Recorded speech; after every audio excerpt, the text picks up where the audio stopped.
Banakacherla project విషయంలో గత ప్రభుత్వం చేసిన తప్పులు సరిచేస్తుంటే కాంగ్రెస్ సర్కార్పై బీఆర్ఎస్ బురద చల్లే ప్రయత్నం చేస్తోందని పీసీసీ అధ్యక్షుడు మహేష్ కుమార్ గౌడ్ విమర్శించారు. నదీ జలాల్లో రాష్ట్ర వాటాను ఏపీకి దారదత్తం చేసిందే కేసీఆరే అన్నారు.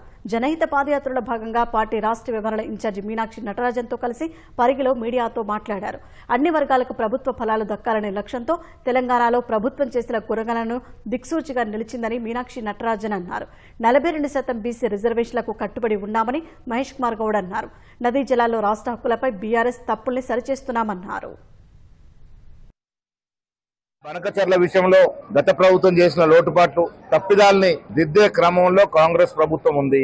ఆనాడు హరీష్ రావు ఇరిగేషన్ మంత్రిగా, కేసీఆర్ ముఖ్యమంత్రిగా, అంతకుముందు కేసీఆర్ ఇరిగేషన్ మంత్రిగా మనకు రావాల్సిన వాటాన్ని తాకట్టు పెట్టింది బీఆర్ఎస్ పార్టీ. వారు అధికారంలో తాకట్టు పెట్టి ఇవాళ దాన్ని మళ్ళీ వెనక్కి తీసుకొచ్చే ప్రయత్నం కాంగ్రెస్ పార్టీ చేస్తా ఉంటే మా మీద బురదలే ప్రయత్నం చేస్తా ఉన్నారు.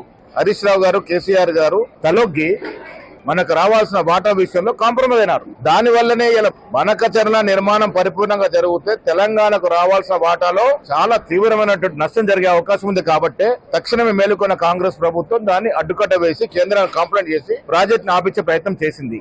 వారు తప్పిదాలు బయటకు వస్తాయని బట్టగాల్సి మీదేసే ప్రయత్నం చేస్తా ఉన్నారు. सबसे पीछे है, उनको आगे कैसे हम लाए, उसको हम कैसे समावेश करें, जोड़ें, उसके लिए गिनती हुई. उसका मॉडल तेलंगाना मॉडल है. दूसरी गिनती अभी SIR के बहाने बिहार में चुनाव आयोग करा रही है. चुनाव आयोग नहीं, असल में बीजेपी करा रही है, जिसमें लोगों को काटने की कोशिश हो रही है, उनको लोकतंत्र से हटाने की कोशिश हो रही है. और आने वाले समय में केवल वोट डाल पाए, हमारे देश के नागरिक मताधिकार से भी छूट जाएं, ऐसी एक दूसरी गिनती हो रही है. यानी एक गिनती प्यार और जुड़ाव की है और दूसरी गिनती नफरत और लोगों को काटने की है. ये दो मॉडल अभी हमारे देश में हैं.